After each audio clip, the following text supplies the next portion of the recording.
Olá, tudo bem? Bem-vindo ao canal Viver de Renda. Se inscreva no canal, deixe seu like, compartilhe com os amigos. Nos acompanhe também no Instagram Viver de Renda Canal e no nosso outro canal aqui no YouTube, o Café com Ações. Sou Cláudio Faleiro, formado em administração, consultor de empresas, MBA em finanças, investidor na Bolsa desde 2006. Criei o canal Viver de Renda para compartilhar com vocês um pouco da experiência profissional, 30 anos como consultor de empresas, vivendo dentro do mundo empresarial, estudando esse universo empresarial, com grandes mestres, pessoas renomadas internacionalmente. Tive a oportunidade de conhecer ainda em vida Peter Drucker, C.K. Prahalad, Jack Welch, além de outras grandes autoridades, escritores mundiais da área empresarial, Jim Collins, Michael Porter, Tom Peters, enfim, Ram Charan, nomes que contribuíram muito para a minha formação empresarial. Tive a oportunidade também de estar trabalhando dentro desse universo sempre com a alta administração, diretorias, presidências, conselhos de administração. Portanto, entendo como funciona o mundo empresarial e eu acredito que isso seja uma vantagem competitiva que eu trago para ofertar aqui no YouTube, disponibilizar aqui um pouco da minha experiência de dentro das empresas. Assim, eu posso compartilhar um pouco de como funciona a dinâmica que muita gente não teve a oportunidade de trabalhar em grandes empresas, não teve a oportunidade de trabalhar com grandes executivos, empreendedores e, consequentemente, muitas vezes tem uma imagem ou uma interpretação distorcida de como é a dinâmica do mundo corporativo. 15 anos na Bolsa de Valores, erros e acertos. Aqui eu procuro trazer também o meu aprendizado, as coisas que eu vivi, aprendi e acredito que dessa forma você terá, vamos dizer assim, importantes informações para a construção das suas estratégias de investimento e assim performar melhor na Bolsa de Valores. Muito bem, vamos começar esse vídeo falando sobre a Amazon.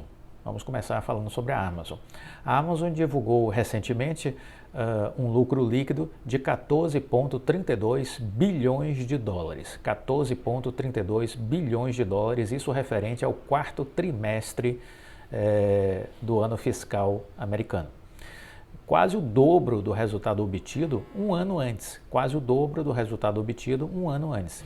E anunciou o aumento no preço da assinatura do serviço Prime, o Amazon Prime, o que fazia as ações da empresa dispararem logo no aftermarket. A empresa também previu que o faturamento do primeiro trimestre ficará entre 112 e 117 bilhões de dólares, equivalente a um crescimento de 3 a 8%. Analistas, em média, esperavam uma cifra da ordem de 120,4 bilhões de dólares, segundo a Refinitiv. As ações da Amazon chegaram a despencar um pouco, tiveram uma correção logo após o fechamento, em meio a uma queda mais ampla do mercado americano, exatamente quando saiu aquelas notícias relacionadas à Meta, né, o antigo Facebook, que contribuíram para uma correção nesse segmento das empresas de tecnologia. Com relação ao Amazon Prime, a empresa anunciou um aumento no seu preço, seu serviço de envio rápido e mídia.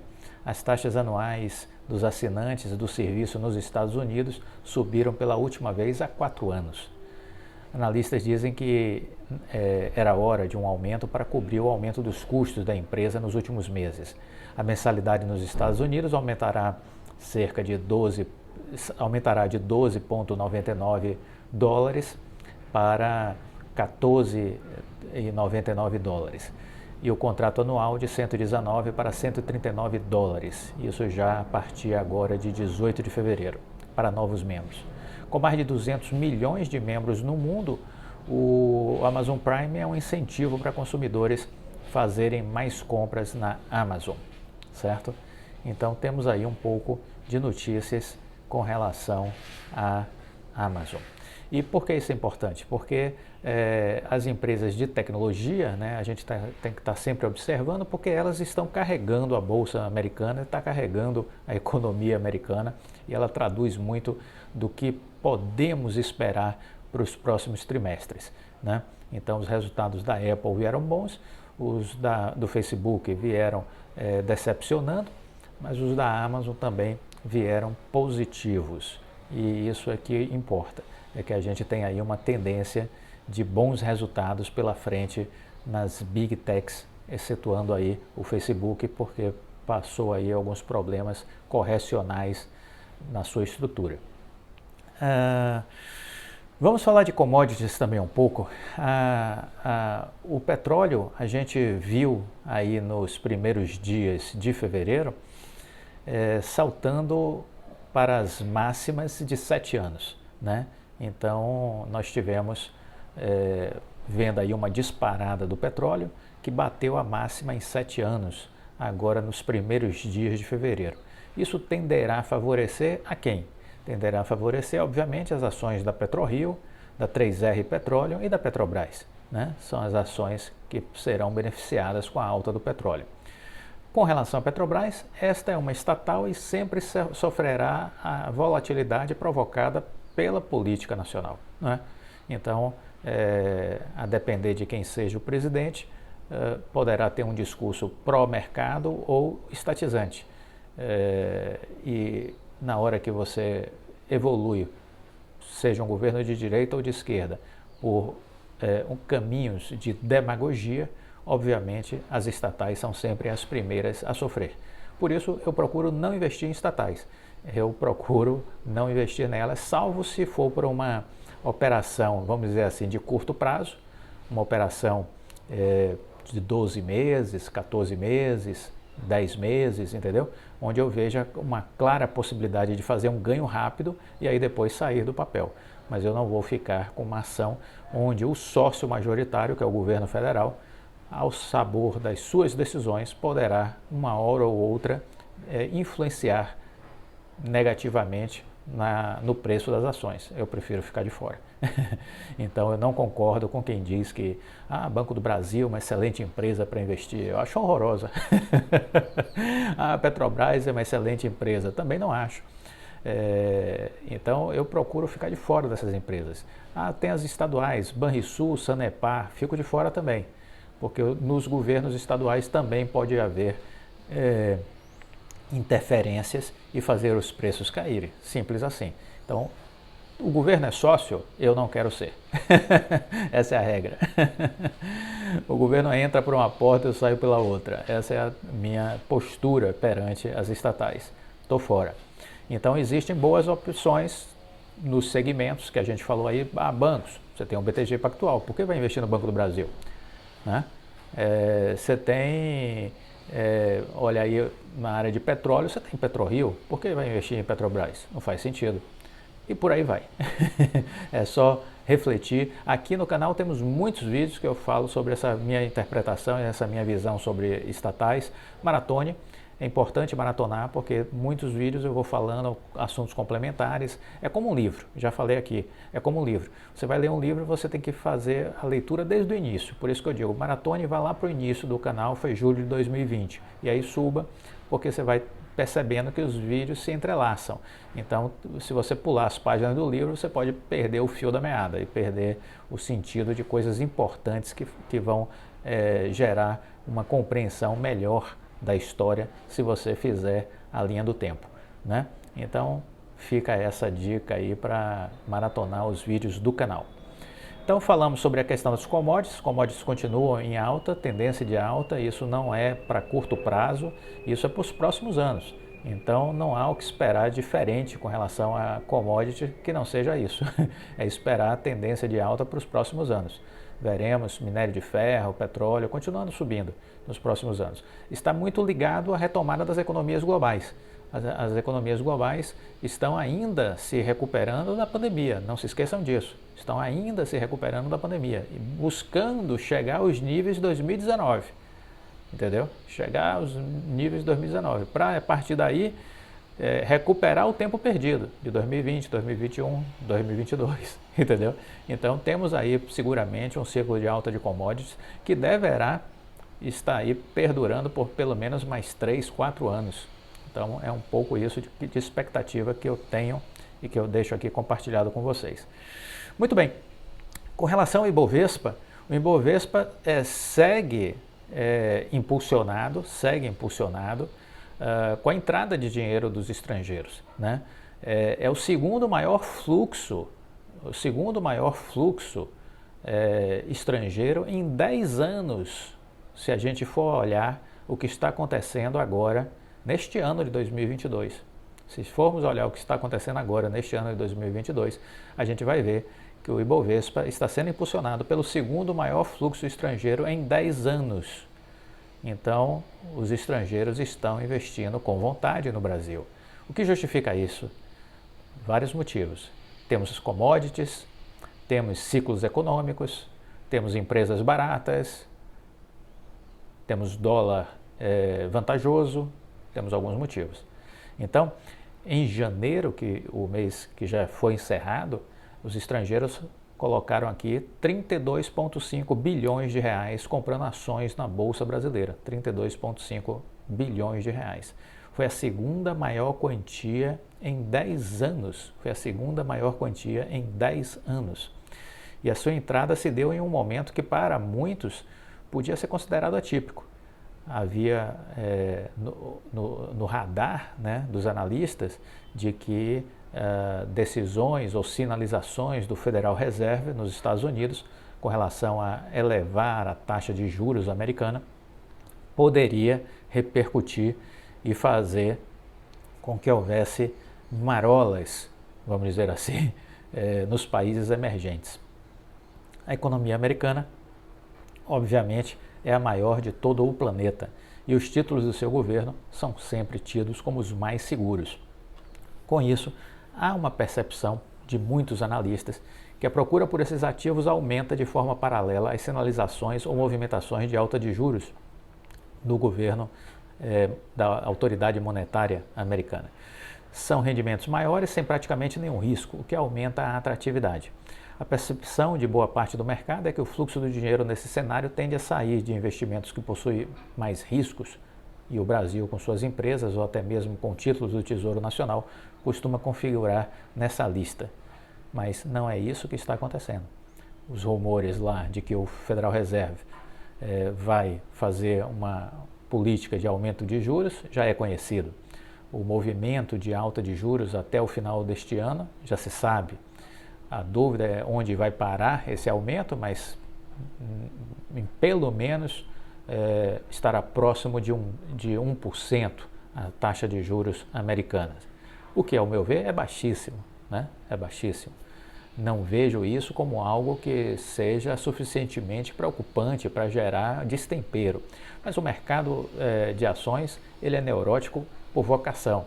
Então, ele tende a se, vamos dizer assim, estressar com mínimos movimentos, né? Então, vai haver um nível de estresse nos Estados Unidos? Sim, vai. Mas eu acho que terminaremos bem o ano com paz e tranquilidade. Bom, então o que a gente tem é isso, é de que esse movimento de entrada de dólar no Brasil está forte, esse movimento de investidores no Brasil está forte, as commodities, o Brasil tem nas commodities o carro-chefe de sua economia e tudo isso olhando para a queda que teve do ano passado da Bolsa, né, que caímos 30 mil pontos, tudo isso faz com que, olhando o câmbio, preço das ações das empresas, lucratividade das mesmas, ciclo de commodities, há uma percepção por parte de muitos investidores estrangeiros de que o Brasil está barato, que está valendo a pena, apesar dos riscos existentes, entendeu? E por isso esse fluxo vem já desde outubro do ano passado, esse fluxo de entrada na Bolsa Brasileira. E lembrando que o setor de commodities tem sempre uma participação muito relevante no Ibov, né? Elas correspondem a cerca de 40% do Ibovespa, 40% do Ibovespa. Então isso, a partir do momento que você vê Petrobras subindo, Vale subindo, né, isso vai gerar uma onda para cima, né? Vai gerar uma onda para cima. Então, os investidores americanos, eles estão se mexendo, estão ativos nesse início de ano e estão em busca de oportunidades. Vamos lembrar que mais de 20 trilhões de dólares foram despejados em todo o mundo, em todas as principais economias, e esse dinheiro está em busca de oportunidades. E está olhando para tudo, está olhando para obras de arte, está olhando para o metaverso, está olhando para esportes, está olhando para ouro, para criptoativos, está olhando para a Bolsa. E ao olhar para a Bolsa, olham o globo terrestre e vão ver oportunidades na Indonésia, no Vietnã, em Singapura, no México, na Colômbia, no Chile e no Brasil também. Por que não? Nós, lembrem-se sempre disso, nunca se esqueçam, nós temos aqui um meio empresarial muito respeitado e conceituado. Nós temos um meio empresarial muito conceituado e respeitado. Temos grandes empresas no Brasil. Temos grandes lideranças empresariais no Brasil, pessoas que são bem vistas, que são bem avaliadas no cenário global pelos grandes investidores internacionais. Então, o Brasil, a priori, penso que nunca deixará de ser visto. Poderá ser mais ou menos visto, mas nunca deixará de ser visto, porque nós temos aqui um grande mercado de consumo e temos um grande meio empresarial, um grande universo corporativo respeitado, empresas que são respeitadas lá fora. Então eu acho que isso faz com que os investidores estejam sempre, de vez em quando, olhando para o Brasil. Poderão olhar cada vez mais se nós fizermos o dever de casa, tivermos equilíbrio das contas públicas, se recuperarmos o investment grade, né, que é aquele selo de qualidade dado pelas agências de classificação de risco, que tivemos no passado, conquistado no governo Lula e depois perdido no governo Dilma, ou melhor, desgoverno Dilma. Então, tudo isso impactou a percepção do Brasil perante os investidores. Essa perda do investment grade foi uma bomba nuclear no pé do Brasil, né? Então isso abalou profundamente a nossa imagem perante muitos investidores, e grandes fundos de investimentos e tudo mais são proibidos de investir em países que não têm o investment grade. Então a gente aí ficou de fora do Brasil aí alguns trilhões de dólares que não podem entrar no Brasil porque o Brasil não tem este certificado. Então, quando nós tivemos a nossa máxima histórica em dólar, foi justamente ali, pouco tempo depois de termos conseguido o investment grade. Então, foi justamente ali naquele momento que a gente chegou à nossa máxima histórica em dólar, que estamos muito distante dela, estamos na metade do caminho, ou seja, a Bolsa pode ainda dobrar de tamanho se a gente considerar a nossa máxima histórica em dólar, né? Então, estamos muito aquém ainda. Na interpretação de muitos, que a gente procura ler os comentários que saem lá fora e tudo mais, eu procuro acesso aos relatórios de bancos, eu gosto de ver relatórios divulgados pelo Goldman Sachs, gosto de ouvir alguns analistas estrangeiros, também procuro ver jornais, revistas, sites de notícias especializados. Então eu olho o que sai na Bloomberg, no Wall Street Journal, no Financial Times, e nesses meios a gente vai tentando levantar informações, porque a atividade do investidor é como se fosse um garimpo. Você tem que garimpar todos os dias informações para completar a sua estratégia, para revisar a sua estratégia. Então a percepção que se tem de lá de fora é que a nossa bolsa em dólares está em patamares muito baixos. A nossa bolsa em dólares está em patamares muito baixos. Um estrangeiro olha para o preço dos ativos brasileiros em dólar e aí percebe que a bolsa realmente ela é muito atraente para ele conseguir fazer um aporte aqui. Então é isso que acontece e vamos continuar acompanhando esse fluxo de capital. O curioso é que enquanto os estrangeiros entram, os nacionais saem. Isso é curioso. Só para vocês terem uma ideia, eu tomei nota aqui para passar para vocês. Ó. Os investidores estrangeiros no dia 3, semana passada, né, no dia 3 de fevereiro, eles entraram aí com 1,26 bilhão de reais na bolsa, os investidores estrangeiros. Em fevereiro, até essa data, de 3 de fevereiro, eles já entraram com 3,8 bilhões de reais na bolsa. No acumulado de 2022, o capital externo, o capital estrangeiro, já somou uma entrada de 36,3 bilhões de reais. Já os investidores nacionais, os institucionais, retiraram da Bolsa em fevereiro 5,2 bilhões. 5,2 bilhões. E em 2022 a retirada já chegou a 33,6 bilhões. 33,6 bilhões em fevereiro os institucionais retiraram. Quer dizer, negócio totalmente na contramão. Enquanto o estrangeiro colocou 36 bilhões de reais, o institucional tirou 33,6 bilhões de reais. Os CPFs, neste ano, retiraram 5,47 bilhões da Bolsa. Então veja, os institucionais puxam a fila e os CPFs vão atrás também com 5,47 bilhões de retirada nesse mesmo mês de fevereiro. Quer dizer, no acumulado do ano, né? No acumulado do ano, janeiro e até esses primeiros dias de fevereiro. Então é um fluxo totalmente na contramão, né? Estrangeiro entrando, nacional saindo. Estranho isso. Mas enfim, apostaram na queda e estão sendo atropelados pelo trem dos investidores estrangeiros. Os nacionais estão sendo atropelados pelos estrangeiros entrando na Bolsa. Vamos ver até quando isso vai continuar, né? Vamos ver até quando isso vai continuar. Por fim, eu queria comentar com vocês esse imbróglio da Anatel, né? A Anatel está avaliando aí a possível ajuste com relação à reunião que houve, que teve algum vício de origem na condução da reunião e que a Copel questionou, a empresa do Tanuri, né?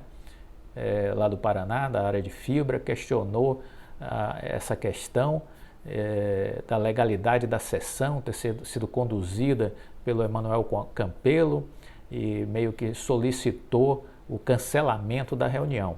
Isso está ainda em apreciação pela Anatel, né? Mas uma coisa já foi muito claramente comunicada pela Anatel.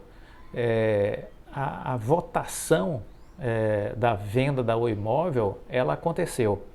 E ainda que, porventura, na pior das hipóteses, tenha que ser convocada uma nova reunião, vai se referendar essa votação que já houve. Ou seja, a possibilidade de reversão da votação é inexistente. Isso já foi aventado aí, vamos dizer, pela própria Anatel.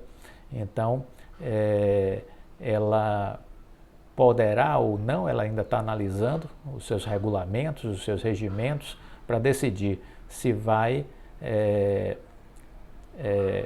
acatar o pedido de revisão feito pela Copel Telecom, do empresário Nelson Tanuri, que pediu que a reunião fosse considerada inválida, né? Por ter sido ambas as sessões presididas pelo conselheiro Emanuel Campelo, que estava no comando da Anatel na condição de substituto. Mas, segundo um parecer da Procuradoria-Geral Federal, Campelo não poderia ter presidido as reuniões, pois seu período no posto havia acabado no dia 24, portanto, antes das reuniões do dia 28 e do dia 31. Teria que ter sido uma outra pessoa que teria que ter assumido a posição do Emanuel Campelo e convocado as reuniões. Então, nesta falha, nesta firula, é que a Copel tenta melar a decisão da Anatel. Mas o que pode apenas é ter que fazer com que a reunião aconteça novamente, atendendo aos critérios técnicos necessários, certo? Mas quanto a fazer com que a decisão seja revista, isso a própria Anatel, pessoas da Anatel já colocaram que a decisão não será revista, que a decisão foi por unanimidade e que será preservada essa decisão a despeito de ter que cancelar essa reunião e marcar uma nova reunião.